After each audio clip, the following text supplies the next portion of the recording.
Action! Hello? Hello, Sidney. What do you want? It's time, girlfriend.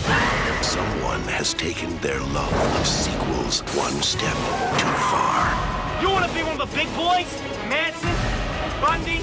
OJ? From suspense master Wes Craven comes the sequel everyone's dying for. It's scary. It's very scary.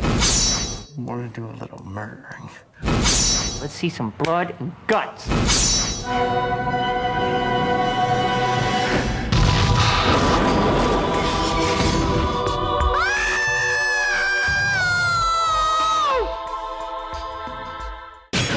There are red herrings everywhere, and you don't know who to trust, and you don't know which way to turn, and there's nothing that's scarier than that. I'm not interrupting anything, am I? It's him. He can see us. Do you want to die tonight? We all have a place in our hearts for horror. You know, everybody likes to be scared. But Scream, I got scared a lot. I got scared a bunch of times, but it was different. I mean, it appealed to, you know, most of these horror movies are so primal. It's all about death and fear. And, you know, it's when a movie like that involves your intellect, it's in a funny way, it sort of distracts you from being afraid. I don't think there has been a series like this ever. When I finished Scream 1, when I sat down with it and I actually finished the script, and I sat down and said, the story's not over yet. There's something, you know, I've sort of interrupted it at a particular point, but I think there's another whole movie here. Sidney's life gets turned upside down. As, you know, once again, everyone's a suspect. And everyone's a target. It's always a little scary going into something immediately after, or almost immediately after, doing the same character, because you do want to sort of spread it out. But I got to do Party of Five before I did this again, and I also did a movie called Wild Things, and then I went into this, so it was like coming back to a family, and it was really nice. Well, if Wes was a part of it, Courtney and Neve, and it was sort of the whole same thing, Jamie, I would pretty much do anything to do another Scream. You inspire me, sir.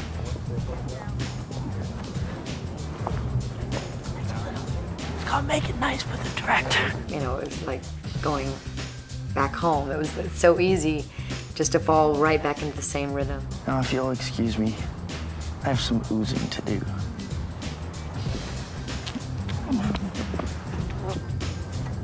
That's the worst scene I ever done. We've got the same writer, same director, same producers. So I think that's one of the reasons the cast all wanted to come back. How would you make it different? I'd let the geek get the glove. Oh, I love you, Randy. We love Randy. I knew that Kevin was going to write the script again. We had a continuation of the same characters, the survivors of the first, specifically Neve Campbell and Courteney Cox and Jamie Kennedy and David Arquette. So we had this terrific core in the cast.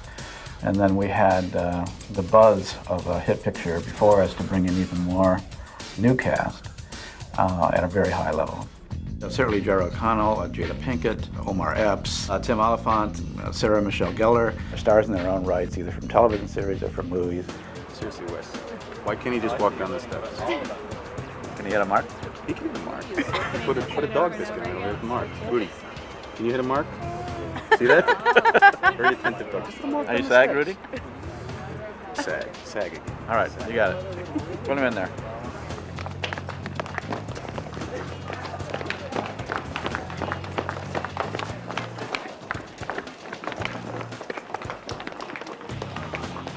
But when you came down the path, that part was good, but right about the middle, it was a little big. It was a little big, so take it down, and maybe just throw a look back to Neve on your way out, okay? And this has been great. It's been so much fun.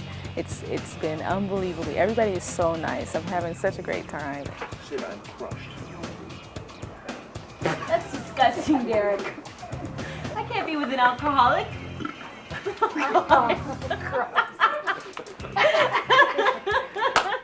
Cue Lois before I puke. That's not it. Hey, guys! Something is up and Omega Beta Zeta. Police are everywhere. Hurry! I think the mystery in this one is just as complex and baffling and ultimately surprising as in the first. I think it's mounted on even a little bit bigger of a scale and palette than the first one. And as I've been writing Scream 2, one thing I've realized is that there's a third one too. And that this is definitely a trilogy. No, you sing the note and we'll find it. I Think I Love You? Yeah. I'm self-conscious. That's it. Okay, so you're singing an A. A? So we'll give you an A before we overtake. Is that a good tune? I mean, as long as you have a good note? It should be whatever you can sing it. Whatever you sing it in. Music. I mean, tell me something. Is that like Sinatra's key? I don't know what it's all about. I don't know what I'm up against. I've got too much to think about. Hey, I think I love you, wrong table. So what am I so afraid of? I'm afraid that I'm not sure of. A love there is no cure for. Wally table, I think I love you. Isn't that what life is made of? My foot just with the chicken. So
Hey, it's Lisa here with more on horror. Now, Robert Englund was not the first choice to play Freddy Krueger. Wes Craven reportedly planned to have a stuntman play Freddy Krueger, but wisely opted to go with an accomplished actor for the role instead. His first choice was David Warner, however Warner had to pass on the project, which opened the door for the truly excellent Robert Englund. Now click here below to subscribe and also tap the bell to receive our videos in your feed.